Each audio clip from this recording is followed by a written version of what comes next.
Welcome to Aash cooking channel. ನಾವಿವತ್ತು ಶಾಹಿ ಪನ್ನೀರ್ ಮಸಾಲನ ಮಾಡ್ತಾ ಇದ್ದೇವೆ.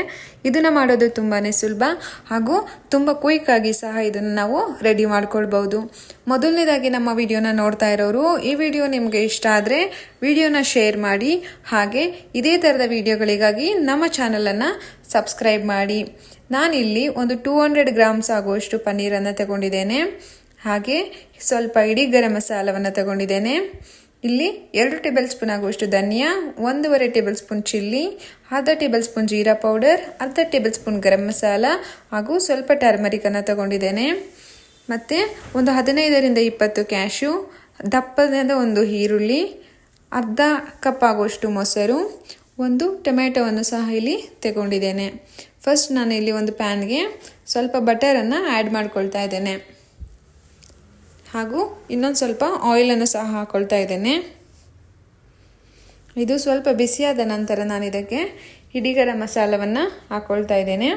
ನಾನು ಇಲ್ಲಿ ಸೋಂಪು, ಚಕ್ಕೆ, ಲವಂಗ, ಪಲಾವ್ ಎಲೆ, ಏಲಕ್ಕಿ, ಕಸೂರಿ ಮೇಥಿ ಮತ್ತು ಮರಾಠಿ ಮೊಗ್ಗನ್ನು ತಗೊಂಡಿದ್ದೇನೆ.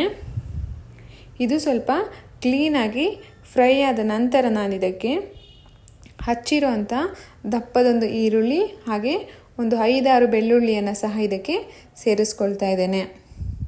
ಇದನ್ನು ನಾವಿವಾಗ ಕ್ಲೀನಾಗಿ ಹಸಿ ಸ್ಮೆಲ್ ಹೋಗೋಷ್ಟು ಫ್ರೈ ಮಾಡಿದ್ರೆ ಸಾಕಾಗುತ್ತೆ. ಮತ್ತು ಹಚ್ಚಿರುವಂಥ ಒಂದು ಟೊಮೆಟೊವನ್ನು ಸಹ ನಾನು ಇದಕ್ಕೆ ಆ್ಯಡ್ ಮಾಡ್ಕೊಳ್ತಾ ಇದ್ದೇನೆ. ನಾನಿವಾಗ ಇದನ್ನು ಕ್ಲೀನಾಗಿ ಹಸಿ ಸ್ಮೆಲ್ ಹೋಗುವಷ್ಟು ಫ್ರೈ ಮಾಡ್ಕೊಳ್ತೇನೆ. ಇದು ಫ್ರೈ ಆದ ನಂತರ ನಾನು ಇದಕ್ಕೆ ಕ್ಯಾಶ್ಯೂವನ್ನು ಸಹ ಇದಕ್ಕೆ ಆ್ಯಡ್ ಮಾಡ್ತೇನೆ. ನೋಡಿ, ಇಲ್ಲಿ ನಾನು ಕ್ಯಾಶ್ಯೂವನ್ನು ಸಹ ಆ್ಯಡ್ ಮಾಡಿದ್ದೇನೆ. ನೆಕ್ಸ್ಟ್ ನಾನು ಇದನ್ನು ಇನ್ನೂ ಒಂದು 2ರಿಂದ 3 ನಿಮಿಷಗಳ ಕಾಲ ಫ್ರೈ ಮಾಡ್ಕೊಳ್ತೇನೆ. ಇದು ಸ್ವಲ್ಪ ಹಸಿ ಸ್ಮೆಲ್ ಹೋಗೋಷ್ಟು ಫ್ರೈ ಮಾಡಿದ್ರೆ ಸಾಕಾಗುತ್ತೆ. ನೋಡಿ, ಇದು ಫ್ರೈ ಆಗಿದೆ. ನೆಕ್ಸ್ಟ್ ನಾನು ಇದಕ್ಕೆ ಸ್ವಲ್ಪ ನೀರನ್ನು ಸಹ ಒಂದು ಅರ್ಧ ಗ್ಲಾಸ್ನಷ್ಟು ನೀರನ್ನು ಆ್ಯಡ್ ಮಾಡ್ಕೊಳ್ತೇನೆ. ಆ್ಯಡ್ ಮಾಡಿಕೊಂಡು ಒಂದು 5 ನಿಮಿಷ ಇದನ್ನು ನೀವು ಹಾಗೇ ಬಿಸಿಯಲ್ಲಿ ಕ್ಲೋಸ್ ಮಾಡಿ ಇಟ್ಟರೆ ಸಾಕಾಗುತ್ತೆ. ಇದನ್ನು ಬೇಯಿಸೋಕೇನೂ ಹೋಗಬೇಡಿ, ಜಸ್ಟ್ ನೀರು ಹಾಕಿ ಒಂದು 2 ನಿಮಿಷಗಳ ಕಾಲ ಇದನ್ನು ಬಿಸಿಯಲ್ಲಿ ಇಟ್ಟರೆ ಸಾಕು.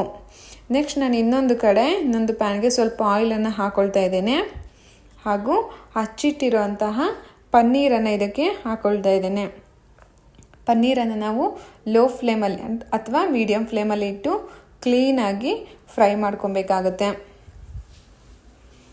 ಪನ್ನೀರ್ ಸ್ಮೆಲ್ ಕೆಲವರಿಗೆ ಅಷ್ಟಾಗಿ ಇಷ್ಟ ಆಗೋದಿಲ್ಲ. ಹಾಗಾಗಿ ನಾವು ಈ ಥರ ಆಯಿಲಲ್ಲಿ ಫ್ರೈ ಮಾಡೋದ್ರಿಂದ ಅದು ಹಸಿ ಸ್ಮೆಲ್ ಬರೋದಿಲ್ಲ.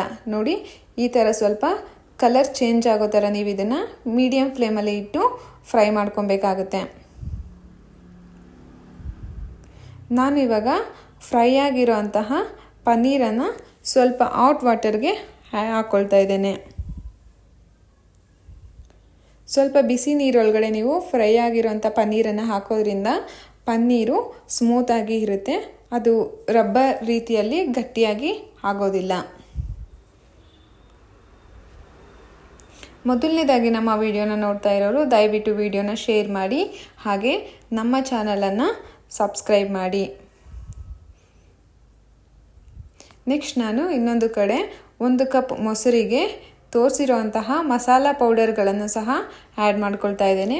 ನೀವು ಮೊಸರನ್ನು ತಗೊಳ್ಳುವಾಗ ಮೊಸರು ಸ್ವಲ್ಪ ಸ್ವೀಟ್ ಇರೋ ಥರದ ಮೊಸರನ್ನು ತಗೊಳ್ಳಿ, ಆದಷ್ಟು ಹುಳಿ ಮೊಸರನ್ನು ತಗೊಳ್ಳಿಕ್ಕೆ ಹೋಗಬೇಡಿ. ಇದು ಕ್ಲೀನಾಗಿ ಮಿಕ್ಸ್ ಮಾಡಿದ ನಂತರ ನಾನು ಮಸಾಲವನ್ನು ಪೇಸ್ಟ್ ಮಾಡ್ಕೊಬೇಕಾಗುತ್ತೆ. ನೋಡಿ, ಫ್ರೈ ಮಾಡಿರುವಂತಹ ಮಸಾಲವನ್ನು ನಾನು ಒಂದು ಜಾರ್ನಲ್ಲಿ ಹಾಕ್ಕೊಳ್ತಾ ಇದ್ದೇನೆ. ನೆಕ್ಸ್ಟ್ ನಾವು ಇದನ್ನು ಕ್ಲೀನಾಗಿ ಪೇಸ್ಟಾಗಿ ರೆಡಿ ಮಾಡ್ಕೊಬೇಕಾಗುತ್ತೆ.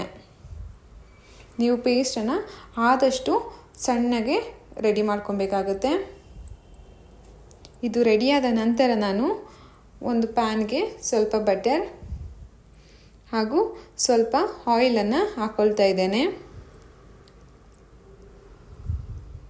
ಇದು ಸ್ವಲ್ಪ ಬಿಸಿಯಾದ ನಂತರ ನಾನು ಇದಕ್ಕೆ ಸ್ವಲ್ಪ ಜೀರಿಗೆಯನ್ನು ಆ್ಯಡ್ ಮಾಡ್ತಾ ಇದ್ದೇನೆ. ನೋಡಿ, ನಾನಿಲ್ಲಿ ಸ್ವಲ್ಪ ಜೀರಿಗೆಯನ್ನು ಆ್ಯಡ್ ಮಾಡಿದ್ದೇನೆ. ನೆಕ್ಸ್ಟ್ ನಾನು ಇದಕ್ಕೆ ಮೊಸರಿಗೆ ನಾವು ಮಸಾಲೆ ಪುಡಿಗಳನ್ನು ಪೇಸ್ಟ್ ಮಾಡಿ ಇಟ್ಕೊಂಡಿದ್ವಲ್ಲ ಅದನ್ನು ಇದರೊಳಗಡೆ ಹಾಕ್ತಾ ಇದ್ದೇನೆ. ಇದನ್ನು ನೀವು ಕ್ಲೀನಾಗಿ ಹಸಿ ವಾಸನೆ ಹೋಗೋವರೆಗೂ ಕ್ಲೀನಾಗಿ ಇದನ್ನು ಫ್ರೈ ಮಾಡಬೇಕಾಗುತ್ತೆ. ಇದನ್ನು ಮಿಕ್ಸ್ ಮಾಡಿ ಒಂದು 2 ನಿಮಿಷಗಳ ಕಾಲ ಇದನ್ನು ಬೇಯೋಲಿಕ್ಕೆ ಬಿಡಿ.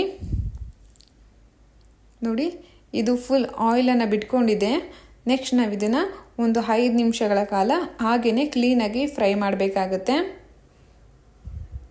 ಅದು ಮೊಸರು ಸ್ವಲ್ಪ ತಳ ಬಿಡಬೇಕಾಗುತ್ತೆ, ಇಲ್ಲ ಅಂದರೆ ಮೊಸರಲ್ಲಿರುವಂಥ ಹಸಿ ಸ್ಮೆಲ್ಲು ಆಗಲಿ ಮಸಾಲ ಸ್ಮೆಲ್ಗಳಾಗಲಿ ಹೋಗೋದಿಲ್ಲ.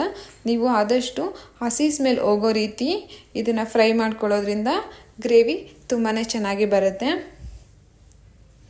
ಇದು ಫ್ರೈ ಆಗಿದೆ. ನೆಕ್ಸ್ಟ್ ನಾನು ಇದಕ್ಕೆ ರುಬ್ಬಿರುವಂತಹ ಮಸಾಲವನ್ನು ಆ್ಯಡ್ ಮಾಡ್ತಾ ಇದ್ದೇನೆ. ಇದನ್ನು ನಾನು ಕ್ಲೀನಾಗಿ ಮಿಕ್ಸ್ ಮಾಡಿಕೊಂಡು ಒಂದು 2 ನಿಮಿಷಗಳ ಕಾಲ ಇದನ್ನು ಕುದಿಲಿಕ್ಕೆ ಬಿಡ್ತೇನೆ. ನಿಮಗೆ ಉಪ್ಪು ಯಾವ ಪ್ರಮಾಣದಲ್ಲಿ ಬೇಕು ಉಪ್ಪನ್ನು ನೋಡಿಕೊಂಡು ನೀವು ಇದಕ್ಕೆ ಉಪ್ಪನ್ನು ಆ್ಯಡ್ ಮಾಡ್ಕೊಳ್ಳಿ. ಹಾಗೆ ಇದಕ್ಕೆ ರುಬ್ಬಿರೋಂತಹ ಸ್ವಲ್ಪ ಒಂದು ಅರ್ಧದಷ್ಟು ನೀರನ್ನು ಸಹ ಇಲ್ಲಿ ಸೇರಿಸ್ಕೊಳ್ತಾ ಇದ್ದೇನೆ.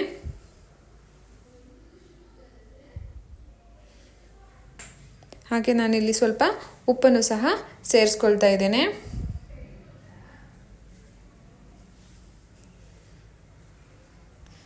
ನೋಡಿ, ಈಗ ಕ್ಲೀನಾಗಿ ಮಿಕ್ಸ್ ಮಾಡಿ ನಾನು ಇದನ್ನು ಒಂದು 5 ನಿಮಿಷಗಳ ಕಾಲ ಕುದಿಯೋಲಿಕ್ಕೆ ಬಿಡ್ತೇನೆ. ಒಂದು 5 ನಿಮಿಷ ಕುದಿಸಿದ್ರೆ ಸಾಕಾಗುತ್ತೆ. ನಾವು ಮಸಾಲವನ್ನು ಸಹ ಫ್ರೈ ಮಾಡ್ಕೊಂಡಿರ್ತೇವೆ, ಹಾಗೂ ಮೊಸರಿಗೆ ಮಿಕ್ಸ್ ಮಾಡಿರೋಂಥ ಮಸಾಲೆಯನ್ನು ಸಹ ನಾವು ಆವಾಗಲೇ ಬೇಯಿಸಿರೋದ್ರಿಂದ ಒಂದು 5 ನಿಮಿಷದಲ್ಲಿ ಇದು ರೆಡಿಯಾಗುತ್ತೆ. ನೋಡಿ, ಇದು ಚೆನ್ನಾಗಿ ಕುದೀತಾ ಇದೆ. ನೆಕ್ಸ್ಟ್ ನಾನು ಇದಕ್ಕೆ ಪನ್ನೀರನ್ನು ಆ್ಯಡ್ ಮಾಡ್ತಾ ಇದ್ದೇನೆ. ನೀರನ್ನು ಹಾಕಬೇಡಿ, ಜಸ್ಟ್ ಪನ್ನೀರನ್ನು ಮಾತ್ರ ಬಿಸಿನೀರಿಂದ ತೆಗೆದು ಇದಕ್ಕೆ ಪನ್ನೀರನ್ನು ಹಾಕ್ತಾ ಇದ್ದೇನೆ. ಹಾಗೆ ಇದಕ್ಕೆ ನಾನು ಈಗ ಮೇಲಿಂದ ಸ್ವಲ್ಪ ಕಸೂರಿ ಮೇಥಿಯನ್ನು ಸಹ ಆ್ಯಡ್ ಮಾಡ್ತಾ ಇದ್ದೇನೆ. ನೆಕ್ಸ್ಟ್ ಸ್ವಲ್ಪ ಬಟರನ್ನು ಸಹ ಹಾಕಿ ಕ್ಲೀನಾಗಿ ಮಿಕ್ಸ್ ಮಾಡಿ ಒಂದು 2ರಿಂದ 3 ನಿಮಿಷಗಳ ಕಾಲ ಸಾಕಷ್ಟನ್ನು ನಾವು ಇದನ್ನು ಲೆಗ್ ಕ್ಲೋಸ್ ಮಾಡಿ ಬಿಸಿ ಮಾಡೋದ್ರಿಂದ ಶಾಹಿ ಪನ್ನೀರ್ ರೆಡಿಯಾಗುತ್ತೆ. ಈ ವಿಡಿಯೋ ನಿಮಗೆ ಇಷ್ಟ ಆದರೆ ವಿಡಿಯೋನ ಶೇರ್ ಮಾಡಿ, ಹಾಗೆ ಇದೇ ಥರದ ವಿಡಿಯೋಗಳಿಗಾಗಿ ನಮ್ಮ ಚಾನಲನ್ನು ಸಬ್ಸ್ಕ್ರೈಬ್ ಮಾಡಿ. Thank you for watching.